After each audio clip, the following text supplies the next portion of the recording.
kembali lagi di podcast Perumahan Diamond Banyuwangi dengan saya, Nanda, podcaster Perumahan Diamond Banyuwangi. Kali ini kita akan membahas seputar dunia properti, bangunan, bagaimana tips mencari rumah yang berkualitas. Untuk itu kita akan menghadirkan bintang tamu spesial kita, ada Pak Erlang. Selamat datang selaku tim sipil Perumahan Diamond Banyuwangi. Monggo silakan duduk, Pak. Terima kasih Mbak Nanda, gimana kabarnya? Alhamdulillah baik Pak kabarnya Pak. Gimana Pak Erlang sudah membangun berapa ribu unit ini? Kalau dari tahun 2002 berarti lebih dari 1000. Oh, lebih dari 1000 unit. Ya otomatis kalau kita punya lokasi 4 hektar aja sudah 400. Oke, Pak. Yang mau 5 udah berapa? BRB kalau saya akumulasi dari tahun 2018 saja udah hampir 3000 unit. Wih, 3000 unit. Keren. Oke. Pak Erlang, bisa diceritakan peran Pak Erlang di Perumahan Diamond ini? Oke. Boleh diperkenalkan dulu? Boleh, monggo Boleh. silahkan Pak Erlang. Terima Kenal kasih. diri. Perkenalkan, saya di divisi perencana, terutama di perencanaan sipil maupun di perencanaan di lapangan. Jadi saya membawahi arsitek dan juga membawahi perencanaan untuk di lapangan pelaksanaan. Kalau peran saya di BRB ini adalah tonggak dari semua produk. Jadi intinya sipil itu adalah sumber produk loans yang akan dijual. Jadi peran kami di sini bukan menjadi yang terhebat di antara semua divisi, tapi kita adalah peran yang paling sangat sensitif di dunia developer. Efeknya adalah ketika kita membuat produk loans-nya itu, jika kita tidak baik dan tidak fokus dalam hasil yang kita buat, nanti kesulitan menjualnya. Betul sekali. Jadi peran di perusahaan ini sipil adalah peran utama karena yang membuat itu aja dari segi perencanaan. Oke. Adapun dari setiap pelaksanaan dan perencanaan itu ya juga nggak boleh egois. Maksudnya intinya kita ya harus bersejajar dengan divisi-divisi lain, mengikuti atmosfer setiap tahun kan berubah-ubah. Arsitek itu setiap tahun berubah-ubah. Tahun sekarang dengan konsep seperti A, mungkin 3 tahun ke depan menjadi konsep B. Dan itu kalau di divisi perencana, kita sebagai orang teknik sipil dan mewakili arsitektur, itu juga sering konsultasi dengan tim-tim yang lain. Contoh, tim marketing. Itu pasti, mbak-mbak marketing nih, kasih masukan dan saran apa aja yang kira-kira untuk brand yang bagus untuk desain-desain yang akan datang. Itu memudahkan Untuk mendesain ya Pak ya. Jadi kita membuka pintu lebar-lebar tentang hal yang seperti itulah. Itu biasalah seperti itu. Mungkin ke divisi yang lain, ke perizinan, apakah bisa dengan konsep seperti ini, aktual perizinannya bagaimana. Itu di peran saya di situ. Nanti peran di accounting, berapa ini mau laku berapa, dijual berapa, habis berapa biayanya, kita dapat keuntungan ketika kita menjual unit rumah itu. Jadi peran sipil dan perencanaan saya selaku membawa itu ada di situ. Itu Pak. Baik Pak, kita langsung ke pertanyaan utamanya ya. Yang terlalu berat-berat ya Mbak? Enggak terlalu berat. Nanti saya jadi pusing. Oke. Apa perbedaan rumah subsidi dan rumah komersil dari segi konstruksinya Pak? Konstruksi ya? Konstruksinya. Bukan arsitektur dulu, konstruksinya dulu. Konstruksinya dulu. Oke. Sebenarnya kalau kita lebih ke market, komersil itu dengan subsidi memang ada perbedaan. Tapi kalau dibilang standar dari legalitas dari pemerintah, kita tidak ada perbedaan. Oke, saya garis bawahi dulu itu ya. Kalau kita jual subsidi atau spek subsidi, bukan berarti spek subsidi itu lebih rendah dari komersil, tidak boleh, karena ini legalitas. Cuman ada standarisasi. Itu salah satu contoh. Kalau Mbak kan tanyanya konstruksi, bukan arsitektur. Kalau konstruksi, standar dari bahwasanya ini contoh salah satu contoh subsidi dengan komersil, pondasi. Nah, hal yang paling mudah untuk dipahami orang awam itu pasti pondasi dulu. Kalau subsidi pondasi itu kita harus ngikutin legalitas dulu dari PBG. Ini contoh dari PBG nih, gambarnya sudah keluar asbud drawingnya. Asbud drawing itu gambar kerja, Pak. Jadi ada rincian di situ. Nanti di situ kedalamannya harus 40 dan pondasinya 60. Ya kita harus ikutin. Jadi dalam hal seperti ini tidak bisa dikomparasi karena struktur. Karena kalau sudah struktur, standarnya adalah dari pemerintah. Jadi jangan khawatir kalau Anda ngambil di lokasi kami, itu pasti ngikuti standar dari pemerintah. Contoh kalau pondasi disubsidi ini lebar 60, tinggi 60, kalau di komersil kita pasti lebih besar karena memang ada nilai bedanya. Pasti kita gunakannya umum aja yang kita sudah bangun di Diamond 1 itu pondasinya kita bikin 80. Oh, 80. Kalau disubsidi kita ambil 60, ada perbedaan. Terus struktur slope. Nah, struktur slope kita kalau rumah subsidi sama. Contoh kita penggunaan pakai besi untuk tulangan pokoknya itu 10 mili. Itu pun SNI. Jadi kita nggak boleh non SNI karena kita harus mengikuti. Terus kalau kita bikin tulangan ringnya, kita pakai besi 6 SNI juga sama. Terus untuk campurannya 135 sama 135. Di komersil juga sama kalau struktur. Pengecualian kalau seandainya komersil itu lantai 2, ada perbedaan di situ. Oh gitu. Ya, kalau sama-sama lantai 1 tidak ada perbedaan. Cuman karena kita ingin punya nilai lebih kepercayaan kepada komersil, itu memang kita terkadang lebih ke brand bahan yang kita gunakan. Saya nggak bisa menyebutkan ini A bahan A atau B ya, biar nggak keliru ya. Jadi salah satu contoh ini A subsidi ya kan, dengan komposisi yang sama dengan brand yang lebih berkualitas. Yang B juga sama, yang untuk komersil ya kan, kita dengan komposisi sesuai legalitasnya PUPR, tapi dengan bahan brand yang lebih premium. Jadi kalau kita nyebutkan merek kan juga nggak enak, takutnya ada perbedaan. Tapi yang jelas merek yang kita gunakan juga sama, pasti standarnya itu. Sesuai ketentuan semua ya Pak berarti ya. Oke, kalau kita ngomongkan bahan nih contoh kepadatan atau yang bersifat campuran, ada perbedaan sedikit ketika di posisi komposisi untuk komersil. Ini slope sama kolom, apalagi struktural nih Mbak. Kalau struktural itu sangat sensitif. Orang perencana itu juga nggak mau beresiko ketika nanti di belakang hari, ya kan, ngadepin rumah harta atau patah. Oh iya. Itu harga diri. Bagi kami harga diri. Karena apa? Kita kan sudah hampir 20 tahun di properti seperti ini. Kalau sampai ada patah, itu sangat harga diri.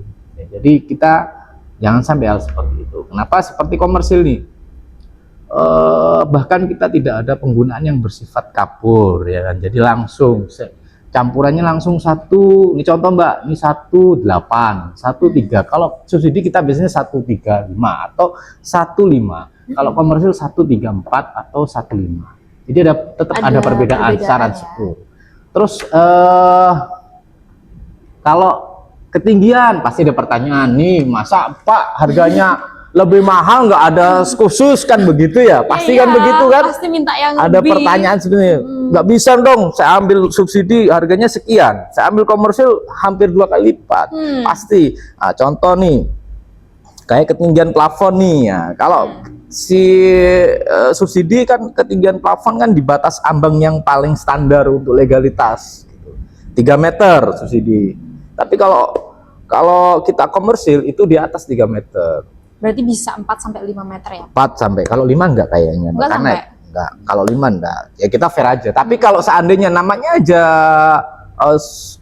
komersil ya, kan kita free design. Jadi kita punya konsep itu monggo. Nanti semua itu nanti akan kita hitung. Jadi itu. Naik lagi ke atas nih, contoh nih kayak genteng, kan struktur juga toh. Kalau genteng, kalau kita kan kalau subsidi, lagi-lagi kalau subsidi kan kita pakai genteng yang pakai semen itu, genteng beton ya kan. Itu pun ya juga masih sudah gentengnya juga standar SNI juga, jadi nggak usah mengkhawatirkan itu. Kuda-kudanya kita juga sama, kita kan pakai baja ringan kan. Nah, baja itu ringan. pun itu standar SNI juga yang kita gunakan dengan sengkang yang sama karena ini struktural, nggak bisa Mbak. Tapi kalau ada perbedaan di arsitektur pasti akan saya lebih jelaskan lebih panjang lagi. Karena ini Mbaknya jawabnya struktural, saya jawabkan struktural dulu. Tapi yang paling simpel adalah pasti kita menggunakan grade dan brand yang berbeda di atas rata-rata. Ini contoh ya. Saya spill sedikit aja, tapi bukan arsitektur sebenarnya. Saya anggap itu sipil karena saya anggap ini pertanyaan biar mewakili nih teman-teman nih. Ya, memiliki pertanyaan orang-orang juga Ya kan oke. ya, Pak? Ini contoh nih, cat yang subsidi itu pasti kita nggak pakai yang jenis yang punya daya pekat yang kuat. Pasti bukan cat sintetis, pasti berbeda dengan cat yang untuk komersil. Kita ada penggunaannya berbeda dan warnanya pun random. Kalau komersil bisa memilih dengan pola warna apapun, jadi di mix warnanya itu, nanti kita kasih kode warnanya, nanti ketika dia mau ngecat lagi, finishing ulang lagi nanti ada, jadi bebas warna di situ. Yang kedua sintetis bahannya kalau komersil, jadi kekuatan warnanya dan ketajaman warnanya memang berbeda dengan subsidi. Bukan berarti subsidi nggak bagus karena kita sudah ngikutin SOP. Kan kita sudah hampir berapa? 10 sampai 20 tahun. Kalau saya pribadi hampir 20 tahun di developer. Wow, tapi kalau di perusahaan ini hampir kayaknya hampir 15 atau 15 tahun jadi tidak mungkin hal sekecil itu kita benar-benar remehin karena lokasi kita kan banyak kan. Ada berapa? 17 kayaknya. Ya, 17 lokasi yang sudah berjalan. Masa kita mau bikin sesuatu produk low needs yang dimana produk itu nggak kita benar-benar shift, kita mensia-siakan lokasi lainnya. Betul sekali. Adapun itu ya itulah namanya dari sipil, ya kewajiban kami untuk memberikan yang terbaik untuk customer. Baik. Bagaimana perumahan Diamond menjaga kualitasnya tetap konsisten, Pak? Pertanyaan yang bagus tapi mendasar sebenarnya ini. Betul sekali, tapi perlu loh ini, Pak. Kalau saya sampaikan berarti kan ini membuka rahasia saya untuk bagaimana tetap konsisten ya. Tapi tidak apa-apa lah untuk customer. Sedikit aja, tipis-tipis. Kalau secara manpower memang kita mendidik tim kami itu punya determinasi, punya power untuk kekuatan menekan dalam konteks positif. Pertama di manpower dulu, saya nggak mau kemana-mana. Kita harus konsisten, ya kan? Kita punya determinasi tinggi dalam menjaga produk yang kita buat. Saya awali dari manpower. Karena setiap pekerjaan apapun, seindah apapun yang dibuat, secantik apapun yang digunakan, kalau kita tidak punya manpower yang memang benar-benar menguasai di bidangnya, itu juga nggak ada hasilnya. Jadi pertama satu manpower, pasti satu manpower ini bisa kemana-mana hasil. Disiplin, satu konsisten. Yang ketiga ini susah, tapi tetap saya tekankan. Ini kita ke manpower dulu ya, jujur, karena saya tahu dalam sebuah perasaan itu pasti ada. Jujur ini yang paling sulit. Nah, ketiga poin ini, kalau yang keempat itu keahlian otomatis sudah mewakili yang depan. Tapi yang terakhir ini kejujuran. Tapi alhamdulillah saya selama di Diamond di PT Bintang Raja Wali ya. Kalau saya bilang kan PT Bintang Raja Wali atau PT Argopuro atau Diamond Group lah. Diamond ya. Group intinya, Pak. Nah, kita punya manpower memang benar-benar keren. Mereka jujur, punya determinasi, disiplin. Saya suka. Satu manpower. Yang kedua, kalau saya ini nanyakan cara pribadi atau cara apa ini? Lebih random ke perusahaan atau bagaimana? Lebih random aja sih, Pak. Lebih random ya? Lebih random aja. Kalau lebih random itu sebenarnya ya saya lebih banyak checklist nih. Checklist. Lokasi terus, continue ke lokasi ya, Pak. Untuk ya kontrol. Jadi quality controlnya memang benar-benar dijaga. Hal dari quality control itu ada sumber yang mendukung. Apa itu? Komunikasi. Nggak mungkin kan kalau kita ada 17 lokasi, apalagi saya harus setiap hari keliling 17 lokasi kan juga nggak mungkin. Iya, Pak. Nah, komunikasi dalam bentuk apa ya, kita kadang-kadang sama tim Zoom di lapangan, kemudian kalau enggak kita video call bersama, ya kan, kita tunjukin. Quality control itu pun didasari dengan setiap dokumentasi. Jadi tim teman-teman enggak usah khawatir, mulai dari kedalaman pondasi itu sudah kita ukur, itu ada di tim saya. Jadi Dokumentasinya ya, Pak? ada Ada semuanya. ada mulai dari Ini per iya, stepnya. per stepnya, karena kan rumah itu banyak item. Iya. Oke, jadi setiap dari dasar pertama kita uset boplang, atau kalau orang bilang apalagi ngukur-ngukur lah, Iya, awamnya ya kan, ngukur. keset rumah lah, itu ada, kita punya dokumen mulai dari nol atau min, malah kita sebelum perencanaan kita memang membahas bersama-sama dulu. Karena kan setiap lokasi punya atmosfer, punya geografis yang berbeda, nggak mungkin sama. Jadi hal yang seperti itu kita memang benar-benar ngelihat sebelum pelaksanaan pun kita sudah memang benar-benar komunikasi. Jadi kita jaga, guys. Yang paling sulit itu sebenarnya bukan masalah mencapai sebuah target, tapi yang sulit itu mempertahankan. Nah, itu. Mempertahankan kualitas betul. ini. Jadi Gimana? poinnya sudah saya jelas dari manpower, ya kan, kemudian quality control, yang ketiga adalah komunikasi. Itu aja kuncinya, Pak. Tapi nggak mungkin saya sedetail itu, ya kan. Saya ambil dasarnya aja lah. Tuh. Kemudian jangan ada tanya-tanya yang lebih berat lagi ya, Mbak. Enggak berat pertanyaannya. Aku mana gitu pertanyaannya. Oke. Tantangan, Pak, Fargi, Pak. Oke, ada pertanyaan apa lagi yang bisa saya jelaskan? Boleh saya minum? Boleh, Pak. Habisnya di-cut. Pak, kan minum dulu, Pak. Setiap pertanyaan itu di-cut. Oke. Pak.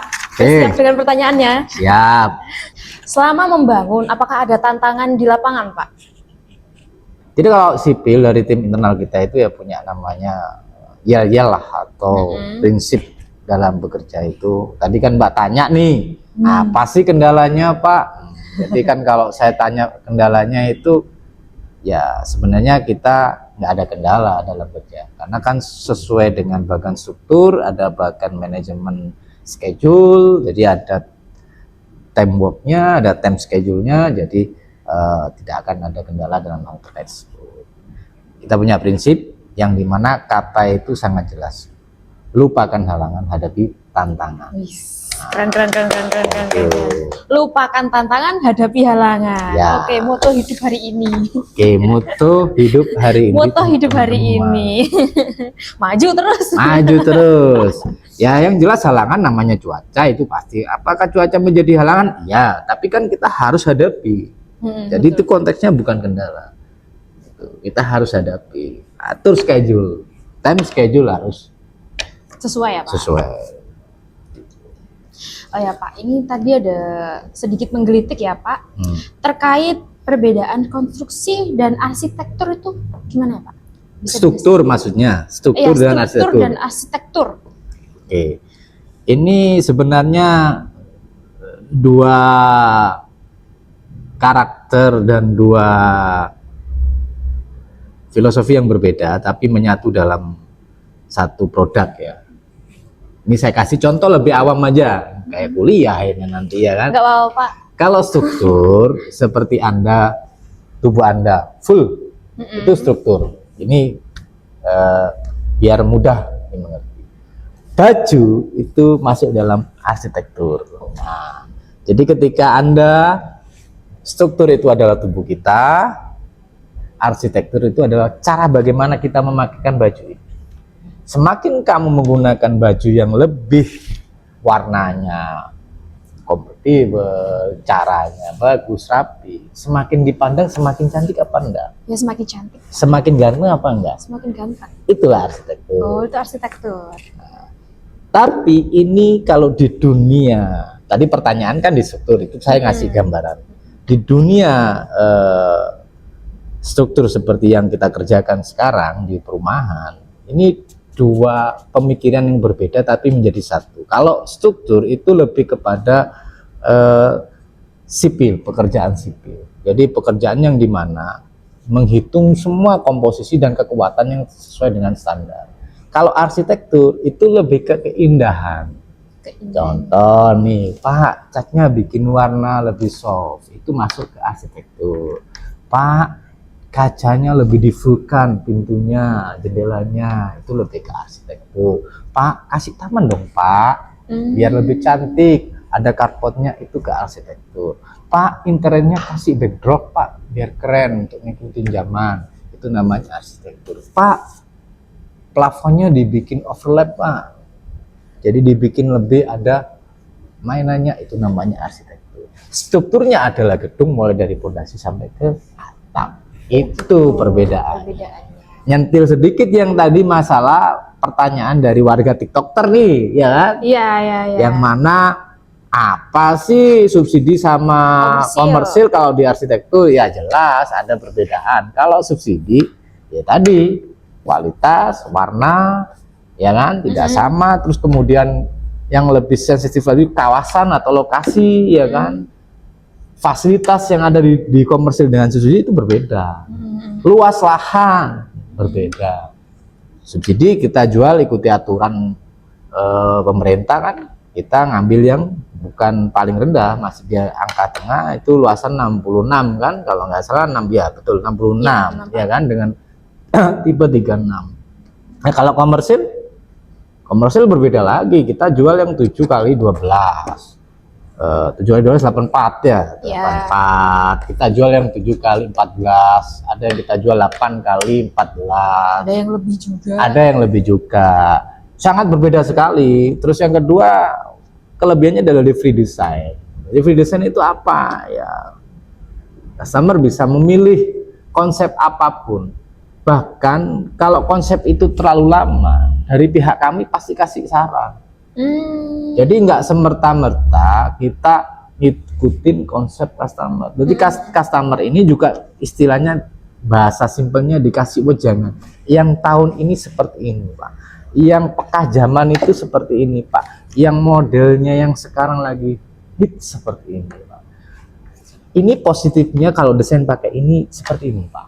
Oh, jadi ini ya, Pak, dikasih saran, konsultasi juga. Ada konsultasi secara tidak langsung.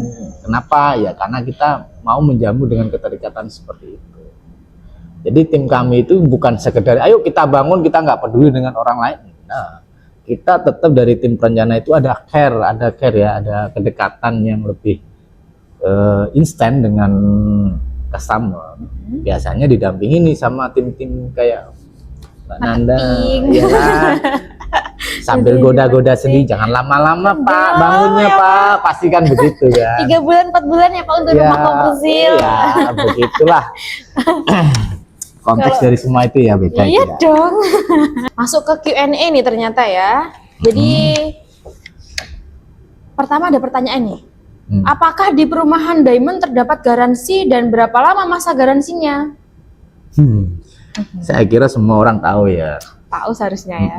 Tapi mungkin ada beberapa yang masih awam Pak, belum pernah tanya-tanya ke perumahan Diamond, jadi nggak tahu ada masa garansi di perumahan kita. Yang jelas garansi itu cuma ada 90 hari. Jadi masa ketika Anda sudah MOU dengan kami dari PT ya, itu nanti ada masa garansi itu 90 hari. Jadi ketika sudah tanda tangan, sudah realisasi ya, sudah clear, nggak ada masalah, kemudian garansi itu berlaku selama 90 hari. Selama 90 hari ya. Tapi kadang-kadang sampai 3 bulan ya nggak ada yang tanya itu ke saya. Karena memang nggak ada keretakan Pak. Oh, saya kira mungkin tim saya yang lupa. Kemarin sempat ada sih yang di salah satu unit Diamond itu saya tanya, kok tumben nggak ada yang komplain? Udah hampir 3 bulan loh, kok nggak ada yang tanya? Jawabannya tim, biarin aja Pak, saya malah marah. Saya nggak mau seperti itu. Coba tanyain ke tim marketing dulu. Ini customer atas nama siapa? Tanyain dulu. Kalau memang tidak ada, nanti segera bikin pelaporan kepada tim marketing bahwa ada tanda tangan MOU sudah tidak ada servis. Dan itu seringkali kita ngadapin seperti itu kan, Mbak Nanda juga tahu. Jadi selama hampir kadang-kadang lupa kalau nggak ada yang di servis. Ya untung-untung, bukan kita nggak ya, kita juga nggak berharap gitu di servis begitu. Maksudnya jangan sampai ada. Bukannya kita paling sempurna buatan manusia, tapi kita tidak berharap itu ada. Jadi kita inginkan bukan menghilangkan garansinya, semaksimal mungkin jangan sampai ada kerusakan. Itu aja sih. Oke. Terus ada pertanyaan juga nih dari warga TikTok, Pak. Apakah rumah subsidi kuat dan aman? Yo dong. Wah, pasti dong. Pasti, jangan khawatir. Kenapa saya bilang seperti itu? Karena kan kita mengerjakan sesuai dengan programnya pemerintah. Dan mereka itu ada auditnya. Nggak syukur-syukur kita mengerjakan. Maksudnya begini, walaupun ini produk swasta yang kita kerjakan swasta, tapi kan pemerintah dari belakang mengawasi semua apa hasilnya di sana. Dari lahirnya PBG itu sudah jelas secara legalitas. Ya nggak tahu kalau yang developer abal-abal ya kan, kita nggak tahu. Kalau kita kan udah tahu legalitas itu dijunjung tinggi bagi kami. Jadi secara tidak langsung kan saya juga tidak akan benturan dengan customer, dengan pemerintah juga. Iya, Pak. Iya, jadi jangan khawatir dengan hal demikian. Jadi jangan memandang bahwa hal yang subsidi itu seperti kita makan roti tapi roti busuk, bukan. Tetap aja standar roti yang bagus, yang manis, yang enak. Cuman menunya berbeda. Itu aja. Positif aja. Saya ngambil rumah subsidi sudah berapa tahun, sampai sekarang pun saya lupa nggak pernah saya servis. Masih bagus ya, Pak? Masih bagus. Dan jangan ini ya, ambil rumah subsidi jangan pernah kecewa ngambil rumah, karena itu investasi yang sangat bagus. Investasi jangka panjang. Jangka panjang. Saya dulu di tahun 2008, 2009, saya ambil rumah. Dulu saya angsurannya cuma 1 bulan itu 350.000 per bulan. Harga rumahnya cuma 39 juta. Cuma 300 ribuan?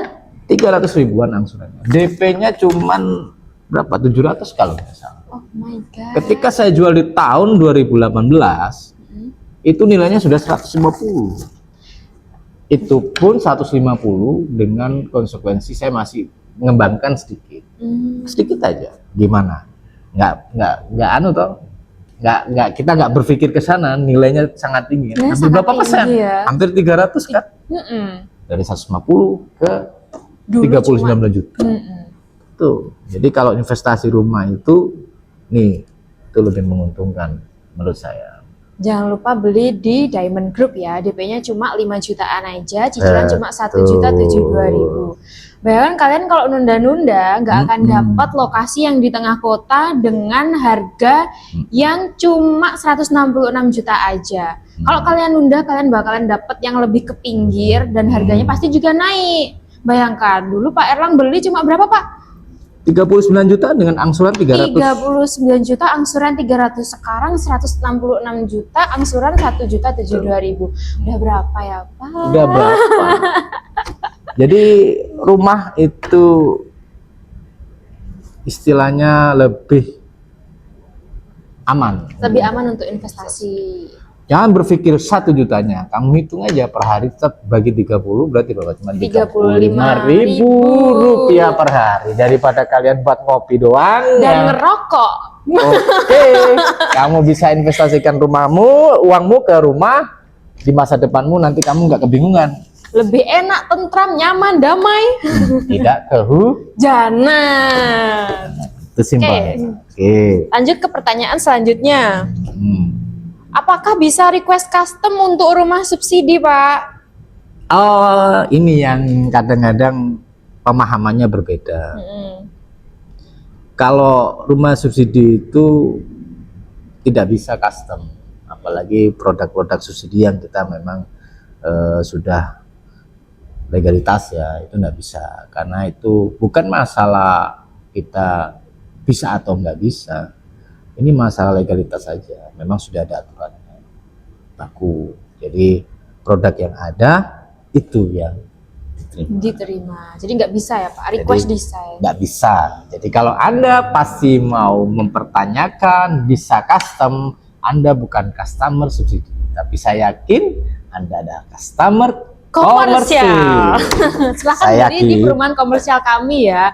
Bisa Tuh. lantai 1, bisa lantai 2. Nanti bisa didesainkan sama Pak Erlang. Ya. Oke Pak, pertanyaan selanjutnya. Kenapa rumah komersial lebih mahal? Kenapa ini? Kenapa kok nggak lebih murah rumah komersial? Ya kalau lebih murah dia akan ngambil subsidi semua kan. Subsidinya nggak ngambil ke subsidi, ngambil yang komersil dong. Iya. Kalau pertanyaan seperti itu mahal itu nggak bisa dilihat nilai mahal karena kawasan itu mempengaruhi semua. Ya kan? Betul. Kawasan itu mempengaruhi. Kemudian kenapa komersil lebih mahal? Karena apa? Kita memang kasih yang kualitas bahan yang brandnya di atas rata-rata. Pertama, saya ambil dari arsitekturnya aja, ada catnya kita pakai yang anti lumut, sudah berbeda kan. Ya, yang kedua, kalau kita pakai besi 10 subsidi, kita naikkan ke besi 12 di strukturan yang terutama. Kalau struktur umumnya tetap pakai 10. Terus genteng yang lama-lama aja jelas ya kan. Kalau kita pakai genteng beton, kita pakai bisa yang lebih keramik. Beda kan, nggak bisa disamakan. Jadi ada genteng keramik? Ada, genteng keramik ada. Terus kita bisa gunakan, biasanya nih pakai genteng yang biasa tuh yang tekuk-tekuk umum. Genteng beton kita pakai yang flat. Yang flat itu apa sih bedanya Pak yang flat tuh? Yang flat itu lebih mahal genteng. Satu. Yang kedua, struktur yang menimpa di bawahnya juga harus lebih bagus. Kalau nggak bagus, tidak nggak akan cantik. Oh gitu. Nah, Diamond 1 itu kalau nggak salah kita pakai flat kan, gentengnya. Ya. Nah, itu nggak serta-merta ada di gentengnya saja, tapi struktur yang ada di bawah genteng yang nahan dia itu ya juga nggak murah. Kenapa? Kalau murah nanti dia turun sedikit kelihatan. Kalau genteng flat itu nggak bisa dibohongi. Ketika atapnya agak turun sedikit kelihatan dan mudah bocor kalau nggak sesuai ya. Nggak sesuai dengan standarnya. Jadi hal yang kecil itu aja yang saya sampaikan. Nanti kalau Anda kepingin tahu lebih dalam, bisa langsung hubungi di bawah ini. Check it out. Terus Pak, satu lagi. Berapa lama pembangunan satu unit rumah, subsidi maupun komersil? Shift itu di 3 bulan. 3 bulan.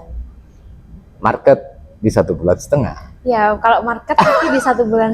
Kalau bisa sih 1 minggu Pak, udah selesai Pak bangunannya, biar segera realisasi ya kan ya. Ya kalau itulah bisa Pak. malah 5 hari 3 hari Ya, Pak Erlang. makanya untuk mensikapi hal ini kita Diamond Group kan punya sistem ready stock. Ya betul. Nah, kita beberapa ready stock kan. Nah, banget. untuk mensikapi bahwa keinginan customer itu kita bisa jemput bola. Nah, betul nggak? Betul. Yang diselesaikan dalam 1 bulan atau 3 bulan bisa diselesaikan dalam 1 minggu sampai dengan 2 minggu. Akhirnya juga bisa selesai.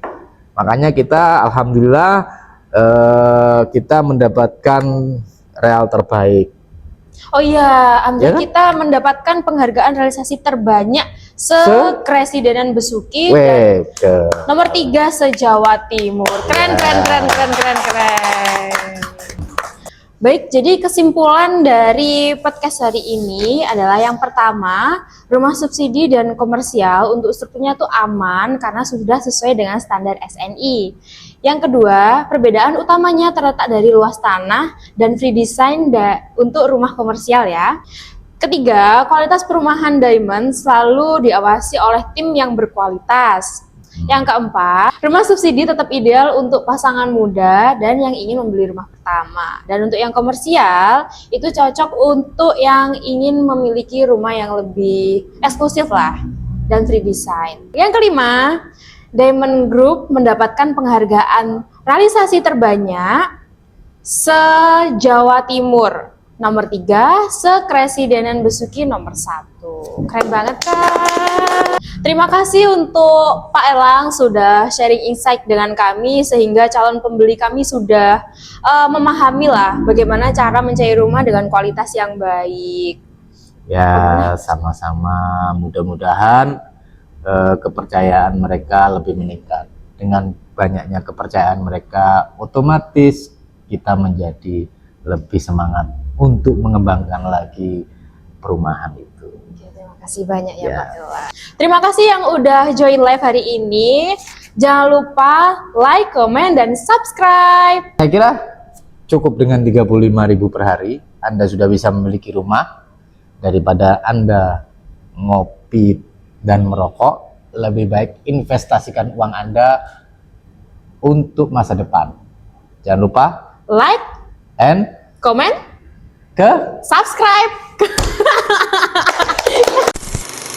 Motherfucker, we got all right now.